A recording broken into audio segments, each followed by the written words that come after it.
아멘. 받아치기라는 제목으로 같이 말씀을 나누겠습니다. 오늘 무비보셋이라는 한 사람을 우리는 만나게 됩니다. 그는 요나단의 아들이었습니다. 다윗은 이제 전쟁을 치르고 나서 사울의 집에 아직도 남은 사람이 있느냐라는 질문을 하며 이전에 맺었던 요나단과의 관계를 생각하게 됩니다. 삶의 자리에서 이런 모양 저런 모양이 있겠지만 그러나 우리 안에 있는 어떤 좀 깊이 잠겨진 것들이 이렇게 나오는 그런 자리가 있는 것 같아요. 예수님께서도 밖에서 안으로 들어가는 것이 그게 더러운 게 아니라 안에서 밖으로 나오는 것이 더럽다 그랬는데, 우리 안에서 무엇이 나오는지를 잘 살펴보면 좋겠습니다. 여러분, 그게 은혜이기를 소망합니다. 아멘. 다윗이 사울의 집에서 누군가를 찾고 있을 때 그때에 시바라는 한 사람이 등장하게 됩니다. 이 사람은 무비보셋의 종입니다. 근데 그냥 종이라고 말하기에는 상당한 그러한 힘을 가지고 있었던 것 같아요. 오늘 읽은 말씀에 보니까 그가 아들이 15이고 종이 20명이라 했는 걸 보니까 어마어마한 그러한 어떤 세력 같은 힘을 형성하고 있는 것을 볼 수가 있습니다. 이 종이 무비보셋이 어디 있는지를 가르쳐 줍니다. 그런데 재미있는 것은 이 종이 무비보셋에 대해 설명하는 장면입니다. 첫 번째는 무비보셋이라는 이름을 말하지 않는다라는 것입니다. 그냥 그 요나단의 아들 하나가 있는데 라고 말하는 것 뿐이에요. 그냥 요나단의 아들 하나가 있는데, 여러분, 무비보셋은 그 바알과 싸우다라는 뜻이에요. 이스보셋, 사울의 아들 중에 마지막에 죽은 아들 이스보셋은 바울의 사람, 바알의 사람, 이런 뜻입니다. 바알의 사람. 근데 무비보셋은 바알과 다투다라는 뜻이에요. 그러니까 사울은요 대단히 친바울적이었던 사람이고, 아들 요나단은 그 모습이 싫었던 거죠. 그래서 자기가 아들을 낳을 때는 바알과 다투다라고 정반대로 이름을 짓기까지 한 거예요. 그러니까 이름이 좋잖아요. 바알과 다투다, 다윗이 좋아할 만한 이름 아닙니까? 그런데도 요나단의 아들 하나가 있습니다. 그러면 또 하나를 소개하는데 그냥 무비보셋입니다라고 하지 않고 그가 다리를 저는 자입니다. 굳이 이 다윗의 무비보셋의 약점을 말하는 그런 모습이죠. 다리를 전다라는 건 장애가 있잖아요. 여러분, 그런데 다윗이 다윗 성을 세울 때 정책을 하나 세웠죠. 뭐예요? 다윗 성 안에는 장애를 가진 자가 다니지 못하도록 했던 겁니다. 장애인에 대한 법이 아니라 흠 있는 것을 하나님께 드리고 싶지 않다라는 구약적인 중심이었던 거예요. 분명히 그 안에 그 법이 있었습니다. 그런데 무비보셋은 시바는 하필이면 무비보셋의 가장 결정적인 약점, 절대로 다윗 곁에 있을 수 없는 그 약점을 노출하는 거예요. 나중에 이 다윗이 그 압살롬에 의해서, 아들에 의해서 쫓겨나갔다가 다시 들어오게 됩니다. 그때 무비보셋이 하는 말이 있어요. 그게 뭐냐면, 나도 정말 다윗 당신이 나한테 해준 걸 생각해서 같이 가고 싶었지만 내 종 시바가 나를 속였다는 거예요. 어떻게 속였는지는 모릅니다. 근데 이 시바가 나를 속였다라는 거예요. 그런 걸로 봐서는 이 시바라는 사람의 그 마음의 의도나 모습이 결코 보기에는 그냥 괜찮은 것처럼 보여도 뭐예요? 지금 이 무비보셋 자기 주인에 대한 마음이 결코 좋지 않은 것입니다. 어떻게 말하면 이 사람을 좀 통하여서 자기의 뭔가를 얻고자 하는 그런 마음인지도 모릅니다. 시바는 계속해서 등장하는 사람이고, 무비보셋과는 뗄 수 없는 그런 그 집의 모든 것의 관리인처럼 살아가는 사람입니다. 좋은 의도로 절대로 말했다고 보기 어려운 장면을 이상하게 다윗은 맞이하면서 오히려 그런 무비보셋에게 토지를 주고 가족으로 맞이하여 주는 은혜를 베풀게 되어집니다. 분명히 시바의 말을 따르면 그 사람은 절대 이곳에 있을 수 없는 사람인데 자기의 논리와도 부딪히는데도 불구하고 다윗은 오히려 사울의 토지를 다 돌려주고 그리고 평생 동안 자기 식탁에서 먹게 한 거예요.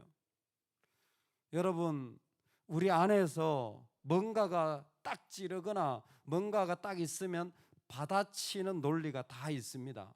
나름대로 그것을 받아치는 논리가 다 있는 거예요. 그게 다 있어요. 할머니가 다리가 아파가지고 병원에 갔더니 왼쪽이 관절이 안 좋아서 왼쪽 다리가 아파서 갔더니 의사 선생님이 그냥 대충 보고는 아유 너 관절이 너무 아프다 그랬더니 할머니 나이가 들면 다 아픈 거예요. 뭐 아프신 뭐 나이가 들면 다 아프지 뭐. 그랬더니 할머니가 그러셨다는 거예요. 이 양반아, 왼쪽 다리가 아픈 거는 이해되는데 오른쪽 다리도 나이는 동갑이네. 근데 왜 오른쪽 다리는 안 아파? 이 양반이 말이지요. 대충 보고 있다라는 거죠. 여러분, 우리가 어떻게 받아치느냐, 참 그 사람의 모습인 것 같아요. 다윗은 어떻게 받아칩니까? 어떻게 이렇게 할 수가 있습니까? 은혜가 크게 보였기 때문에요. 은혜가 크게 보였기 때문에. 다윗이라고 시바가 하는 말에 의도나 이야기를 몰랐겠습니까? 알았을 겁니다. 무비보셋은 안 되겠다. 아마 그랬을지도 몰라요. 이게 부적합하다 그랬을지도 몰라요. 이 사람은 자격 미달이다 그랬을지도 몰라요. 그런데 있잖아요. 자기에게 무엇이 크게 보이느냐, 그게 받아쳐지는 거예요. 다윗은 하나님이 자신에게 베푸셨던 은혜, 그리고 뿐만 아니라 요나단과의 관계에서 있었던 은혜, 그리고 지금 이 모든 일을 하면서도 9장 1절에 내가 요나단으로 말미암아 그 사람의 은총을 베풀리라. 3절에도 왕이 이르되 사울의 집에 아직도 남은 사람이 없느냐, 내가 그 사람에게 하나님의 은총을 베풀고자 하리라. 7절에도 다윗이 그에게 이르되 무서워하지 말라. 내가 반드시 내 아버지 요나단으로 말미암아 내게 은총을 베풀리라. 다윗의 마음에는 뭐예요? 헤세드가 가득한 거예요. 분명히 자격 미달이라고 고발까지 들어온 상황입니다.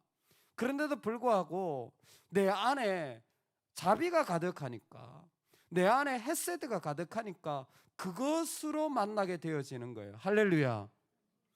여러분, 그 사람이 잘못했다고 정죄하지 마십시오. 그 사람이 이렇다고 폄하하지 마십시오. 그럴 수 있는 사람은 세상에 많습니다. 그런데 있잖아요, 은혜로 받아칠 수 있는 사람이 저와 여러분입니다. 은혜로 대할 수 있는 사람이 저와 여러분이에요. 왜? 한없는 은혜를 우리가 먼저 받았기 때문이에요. 한없는 은혜를 먼저 우리가 누리고 있기 때문입니다. 다윗은 그것을 그냥 내가 은혜 베풀게라고만 하지 않고 구체적으로 사울의 땅을 다 다시 돌려주는 거예요. 여러분, 얼마나 위험천만한 이야기인 줄 아세요? 전임 왕이 땅을 다시 회복하면요, 돈을 번다는 얘기고, 돈을 벌면 군사력을 회복할 수 있다라는 거고, 군사력을 회복하면 내 왕권이 위험한 거예요. 예전에 이런 전 적이 없어요. 이건 불가능한 이야기. 이거는 절대 왕권을 흔드는 되게 위험한 행동이에요.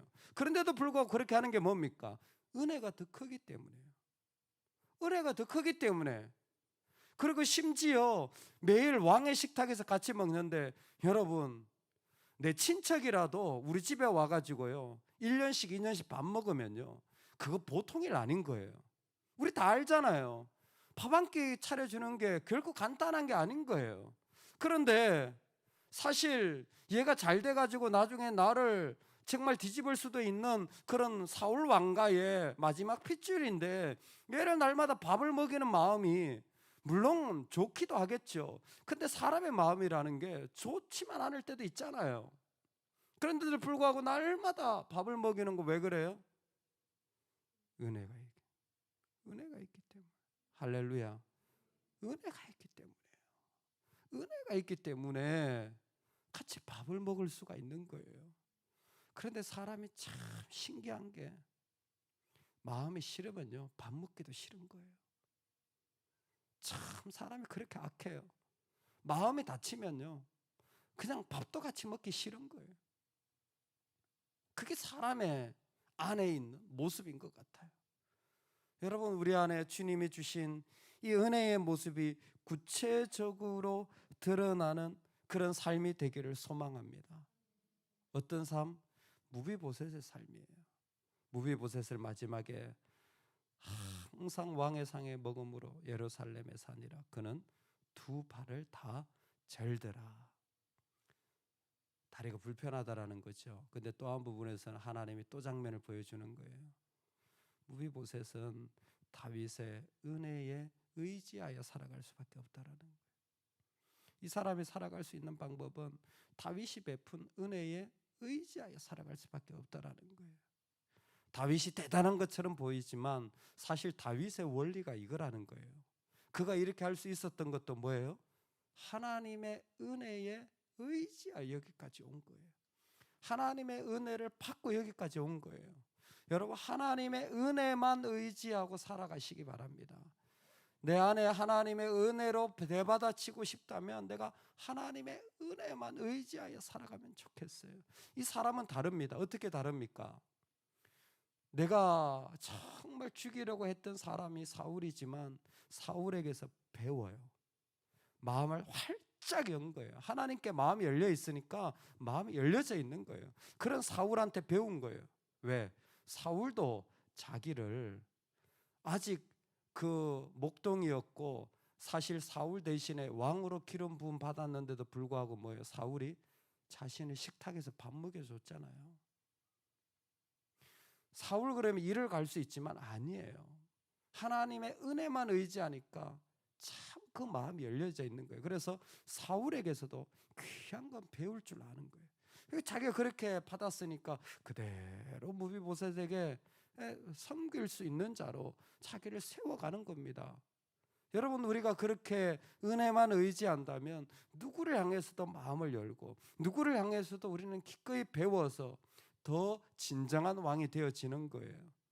다윗이 좋은 왕이냐, 다윗이 나쁜 왕이냐 하나도 중요하지 않습니다.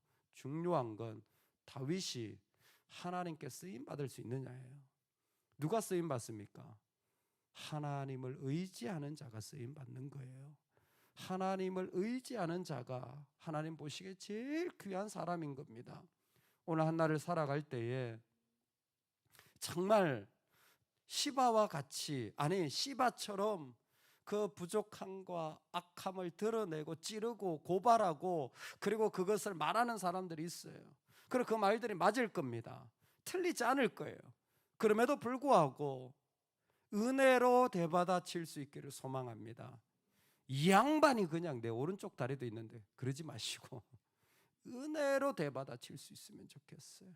내 안에서 누가 뭐라 그래도 은혜가 또 나오고 내가 참아서 그렇지 그런 생각은 꿈에도 하지 마시고 그건 회개해야 될 모습이고 내가 정말 은혜로 하나님 앞에 풍성한 은혜로 그러기 위해서 하나님, 내가 오늘도 은혜에 의지하여 살기를 원합니다. 하나님 은혜로 살게 하여 주옵소서. 우리 기도하는 아침이 되기를 주의 이름으로 축원합니다. 아멘. 우리 주님